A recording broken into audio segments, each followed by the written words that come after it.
ay matindi ho ito. Biglang napahiya si Senador Escudero sapagkat papalitan ni Senador Coco Pimentel tungkol dito sa impeachment laban kay Sara Duterte.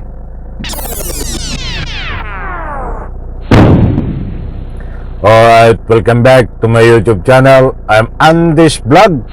Nako, matindi ho ito. Biglang napahiya itong si Senate President Escudero.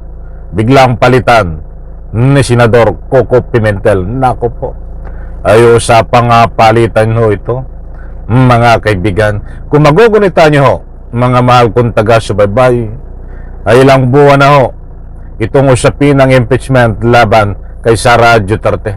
Dahil hindi ho inaksyonan at hindi binibigyan na ika-kulang pansin nitong Senate President Escudero itong mabilisan na pag-aksyon para litisin diyan sa Senado itong si Sara Duterte. Ba't ito ang bigyan po natin at talakayin, bigyan ng highlight itong biglang papalitan ni Senador Coco Pimentel itong si Escudero. Unaan ko po kayo, hindi ho ito fake news. Kaya kapag mayroon po kayong pagkakataon, patapusin, panoorin ng vlog na ito.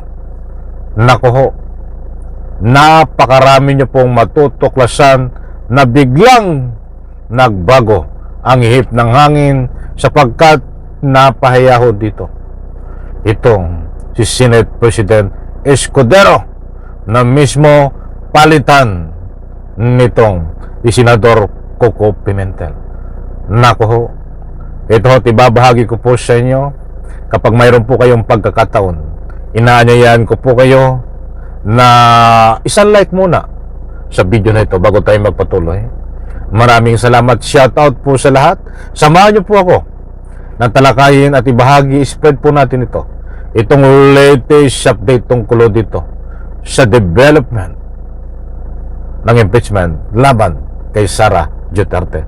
Ito ho, mga kaibigan.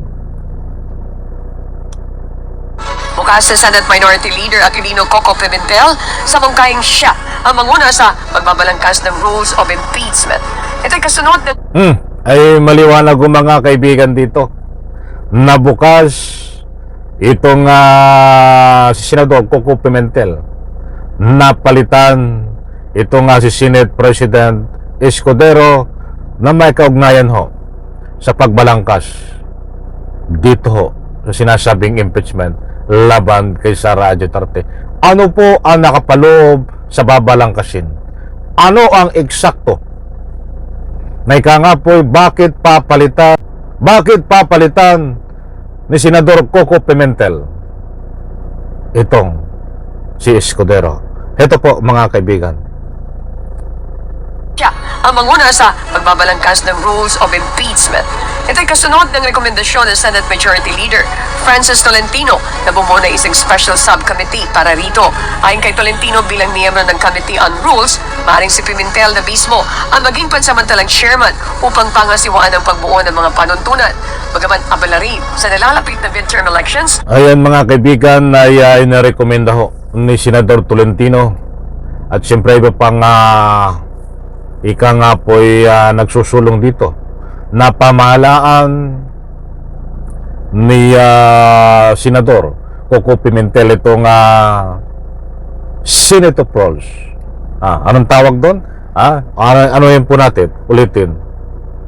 Maaaring si Pimentel na mismo isang special subcommittee para rito.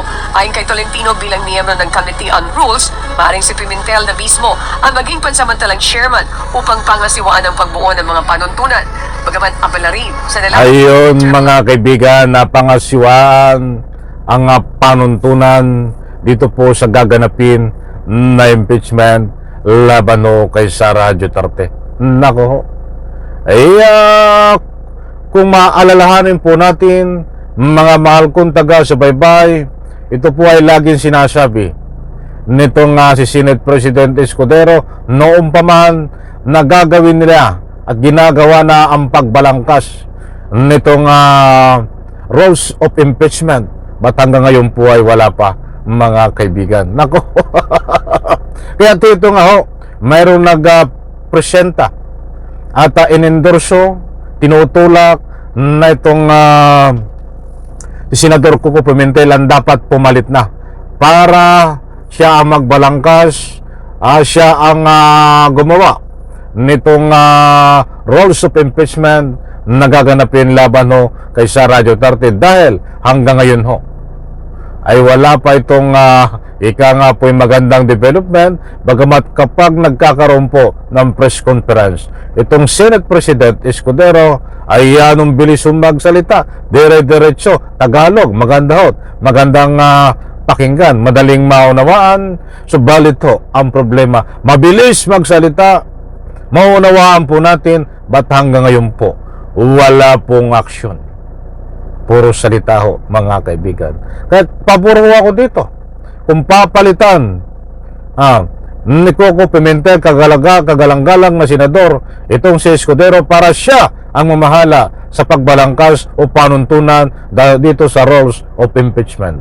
Mga kaibigan, muli kong inuulit, disclaimer lang po, papalitan ho at siyang mamumuno ni Senador Coco Pimentel ay sa rules of impeachment lang, hindi po bilang Senate President. Buti ho tayo nagkakaunawaan, baka tayo mamisinterpret nyo po, hindi po papalitan bilang Senate President, bagos dito lang po, mga kaibigan, na mamamahala na may nag-endorso, mayroon nagtutulak na dapat itong ika nga po si Coco Pimentel ang siyang magbalangkas ng rules of impeachment na gaganapin laban kay Sara Duterte. Heto pa. Elections, sinabi ni Pimentel na handa siya maglaan ng oras para sa kanilang tungkulin, ngunit hihintayin muna ang kanilang official assignment bago ito talakayin sa kanyang staff. Ayan po mga kaibigan, maliwanag po itong pahayag ni Senador Tolentino na tinutulak niya na itong ika nga po siya na mamamahala dito sa rules of impeachment, na ika nga po na i-arrange at balangkasin, at hindi na po itong si Senate President Escudero kung ika nga po ito ay officially natatanggapin o kung ano ang pagkasundoan dito, mga kaibigan. Ulitin po natin, mga mahal kontak sa babae ito. Go. Quirino Coco Pimentel sa mungkahing siya ang manguna sa magbabalangkas ng rules of impeachment. Ito'y kasunod ng rekomendasyon ng Senate Majority Leader Francis Tolentino na bumuo na isang special subcommittee para rito. Ayon kay Tolentino, bilang miyembro ng Committee on Rules, maaaring si Pimentel na mismo ang maging pansamantalang chairman upang pangasiwaan ang pagbuo ng mga panuntunan. Bagaman abala rin sa nalalapit. Ayan po mga kaibigan, medyo inulit ko para lubos nyo pong maunawaan. Pasensya na po doon sa audio dahil yung original audio po niya ay talagang medyo maingay. Mga kaibigan, lalong-lalo na po nung nagsasalita itong si Senador Tolentino. Nako ho, ito ay maliwanag naman po at binahagi ko po sa inyo, buhat yan po sa UNTV, shout out. Nako, ay matindi ho ito, biglang napahiya si Senador Escudero sapagkat papalitan ni Senador Coco Pimentel tungkol dito sa impeachment laban kay Sara Duterte. Papalitan ho siya bilang ika nga po'y ang maunguna sa pagbalangkas ay itong si Coco Pimentel para balangkasin itong role. Muli po, maraming salamat. Pagpalain po tayo lahat. Isang like ko sa video na ito. Bye-bye. Palapakan.